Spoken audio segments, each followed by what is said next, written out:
Morning दोस्तों। आज हम लोग आज का यानी 23 मार्च का करंट हम लोग देखेंगे न्यूज़पेपर से क्या क्या है आज इम्पोर्टेंट। तो पहली जो न्यूज़ है उसमें सबसे इम्पोर्टेंट है आर्कियोलॉजिकल सर्वे ऑफ इंडिया यानी एएसआई का इस समय जो चर्चा में चल रहा है वो पूरी तरह चर्चा में चल रहा है। जो ये भोजशाला प्रांगण पर जो ये लोग खोज कर रहे हैं, अपनी जांच पड़ताल कर रहे हैं, उससे संबंधित चर्चा में न्यूज़ चल रही है। भोजशाला एक बार फिर बता दूं, ये धार जिले में स्थित है और ऐसा कहा जाता है कि ये राजा भोज से संबंधित है और वहाँ पर इसके अलावा नमाज भी होती है। तो दोनों दोनों पक्षों को लेकर जो है आर्कियोलॉजिकल सर्वे ऑफ इंडिया जो है आज सर्वे कर रही है। हाई कोर्ट के निर्देश के बाद इस पर दिल्ली से एक टीम आई हुई है जो सर्वे कर रही है। धार भोजशाला का वैज्ञानिक सर्वे शुरू कर दिया है और इस पर अभी तक जांच में जो मिली है कि भोजशाला के शिलालेख पर मिले प्राकृत भाषा में देवों के नाम। प्राकृत भाषा होती थी, पाली भाषा होती थी, खरोष्ठी ये लिपि होती थी। तो इन सब में उन्होंने इसमें क्या पाया है, ऐसा हिंदू पक्ष कह रहा है कि प्राकृत भाषा में देवों के जो हिंदू देवों के नाम मिले हैं, जिसमें सीताराम ये सब चीज़ें लिखी हुई हैं, ऐसा उन्होंने बताया है। इसके अलावा मांगेंगे पाँचों वक्त नमाज की इजाज़त, मुस्लिम पक्ष का ये कहना है।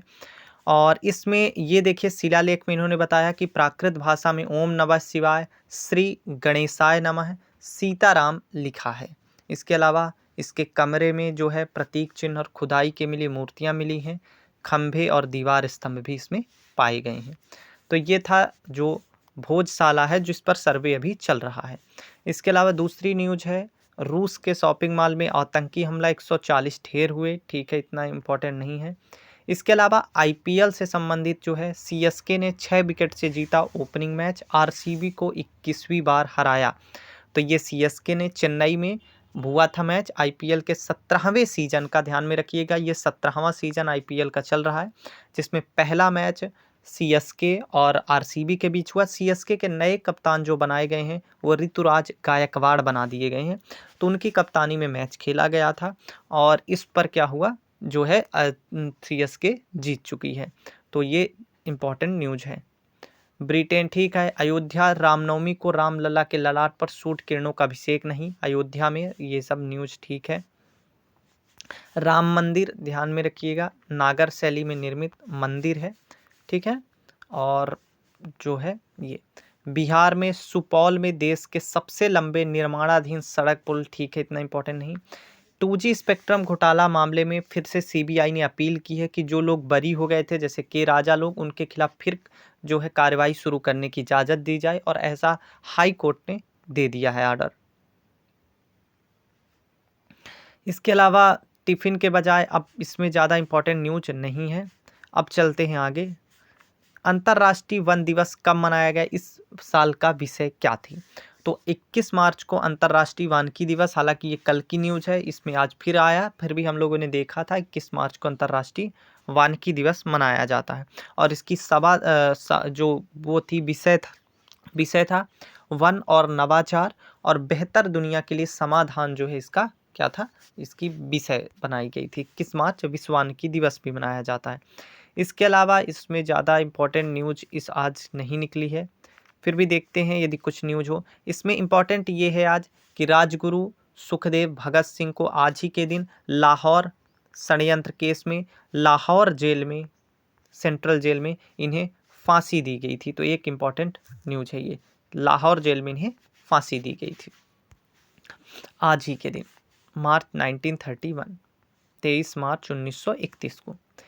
ईडी ने सीएम को ही साजिशकर्ता बताया। तो ये शराब घोटाले का मामला जो चल रहा है और इसमें ये बताया गया है कि जो केजरीवाल जी हैं वही इस पर क्या थे, मुख्य दोषी थे और इसलिए ईडी ने इन्हें क्या किया, इन्हें गिरफ्तार किया। ईडी यानी इन्फोर्समेंट डायरेक्टरी है, प्रवर्तन निदेशालय है, जो मनी लॉन्ड्रिंग और ये शराब वराब घोटाले से संबंधित मामलों की जांच करती है। तो ये भी ध्यान में रखिएगा, इन्फोर्समेंट डायरेक्टरी। अंतरिक्ष यान पुष्पक की परफेक्ट लैंडिंग, वास्तव में इसरो ने एक ऐसा बनाया है, एक ऐसा लॉन्च व्हीकल बनाया है जो रीयूजेबल है, मतलब यहाँ से लेके मटेरियल को या पदार्थ को या मानव को कुछ भी अंतरिक्ष में ले जा सकता है और फिर वो वापस आ सकता है और फिर उसका यूज किया जा सकता है। तो ये जो पुष्पक है ये कैसा है, रीयूजेबल लॉन्च व्हीकल है। ठीक, रीयूजेबल लॉन्च व्हीकल यानी दोबारा इसका यूज किया जा सकता है, जैसा कि हम लोग देखते हैं। हालांकि अभी तक के जो लॉन्चिंग पैडों में हम लोगों ने पढ़ा था SLV, ASLV यानी satellite launch vehicle, augmented satellite launch vehicle, PSLV यानी polar satellite launch vehicle, GSLV यानी जियो सिंक्रोनस सैटेलाइट लॉन्च व्हीकल।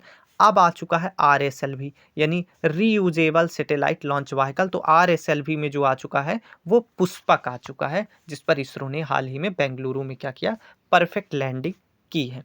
तो ये पूरा सैटेलाइट लॉन्च व्हीकल का इतिहास है इसरो का, SLV से लेकर अब RSLV तक उसने काम कर लिया है।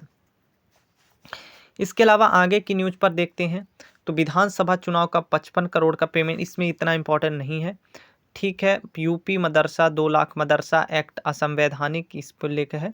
मदरसा एक्ट को UGC जैसी शक्तियां गलत, कोर्ट ने कहा। UGC यानी यूनिवर्सिटी ग्रांट कमीशन होता है, ध्यान में रखिएगा। ये ग्रांट यानी अनुदान देने की सिफारिश करता है या अनुदान देता भी है, अनुदान देने की सिफारिश करता है किसी भी संस्थान को, ग्रांट देने की बात करता है। कंपनी और चंदे की कमिटी, इस पर अब बहुत ज़्यादा मेघा ग्रुप ने ठेका मिलने से पहले बदली तारीख की बॉन्ड। ठीक है, इलेक्शन कमीशन में जो अभी तक चर्चा में था चुनावी बॉन्ड, ठीक है ना, इलेक्शन के जो बॉन्ड थे जिसका नियंत्रण SBI करता है, और इस पर हाल ही में सुप्रीम कोर्ट ने अपना एक महत्वपूर्ण वर्डिक्ट दिया है। अब आगे चलते हैं। इसके अलावा एयर इंडिया, खाटू श्याम जी महाराज, ठीक है, इससे संबंधित अब यहाँ न्यूज इतनी इम्पोर्टेंट नहीं है। आगे देखते हैं इसमें से क्या इम्पोर्टेंट है। तो आज की न्यूज में कुछ क्वेश्चंस इम्पोर्टेंट हैं, जैसे कि इसमें पहला क्वेश्चन क्या है कि हाल ही में इस्तीफे की घोषणा करने वाले लियो वार्डाकर किस देश के प्रधानमंत्री थे। तो लियो वार्डाकर का संबंध भारत से भी है, महाराष्ट्र से भी भारत से रहा, ये भारतीय मूल के हैं, और ये आयरलैंड के प्रधानमंत्री हैं जिन्होंने हाल ही में इस्तीफा दे दिया है। दूसरा क्वेश्चन है अंतर्राष्ट्रीय नस्ली भेदभाव उन्मूलन दिवस कब मनाया गया। तो ये इंपॉर्टेंट है, ये 21 मार्च को मनाया जाता है, तो इसलिए ये इंपॉर्टेंट है, जो अभी कुछ दिन पहले ही मनाया गया था। हाल ही में चौथा संघाई ऑर्गेनाइजेशन स्टार्टअप फोरम कहाँ आयोजित किया गया। तो ये इंपॉर्टेंट है, ये नई दिल्ली में ही आयोजित किया गया था। हाल ही में नॉर्थ ईस्ट गेम्स 2024 का तीसरा संस्करण कहाँ शुरू हुआ। तो ये ध्यान में रखना, ये नागालैंड, नॉर्थ ईस्ट में नागालैंड में इसे स्टार्ट किया गया था।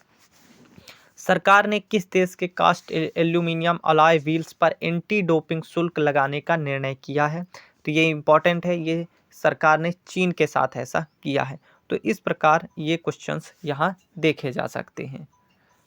अब आगे इसमें ज़्यादा कुछ इंपॉर्टेंट न्यूज़ नहीं है, इसलिए हम लोग इस पर अब आज की न्यूज़ पर देखते हैं। बाकी तो ज़्यादा इंपॉर्टेंट आज की न्यूज़ नहीं, बस ये ध्यान में रखने वाली बात है कि श्रीनगर में एशिया का सबसे बड़ा ट्यूलिप गार्डन जो है खुल जाएगा। तो यहाँ से इम्पॉर्टेंट है कि ट्यूलिप गार्डन जो एशिया का सबसे बड़ा है वो कहाँ है, तो वो श्रीनगर में है। ये एक इम्पॉर्टेंट न्यूज़ है। बाकी आगे हम लोग देखते हैं।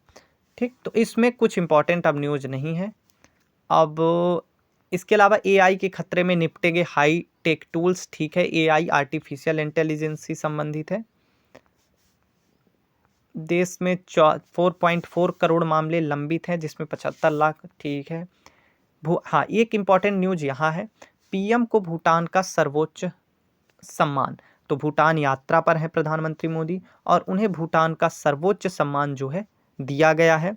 और ये भूटान नरेश ने PM मोदी को देश का सर्वोच्च सम्मान जो दिया, order of the Duke Gyalpo, वो सम्मान का नाम है order of the Duke Gyalpo, जो सम्मान है वो इन्हें दिया गया है। तो इस प्रकार आज की न्यूज या पेपर यहाँ से समाप्त होता है। बाकी हम लोगों ने IPLs के बारे में देख ही लिया कि RCB और CSK के बीच जो पहला मैच खेला गया चेन्नई में, और उसे जीता है CSK, चेन्नई सुपर किंग ने, और उसके नए कप्तान जो बनाए गए हैं वो ऋतुराज गायकवाड़ बनाए गए हैं। ये भी ध्यान में रखने वाली बात होगी। तो इस प्रकार अब बाकी के न्यूज़ कल मिलेंगे। आप हमारे चैनल को सब्सक्राइब कर लीजिए। धन्यवाद।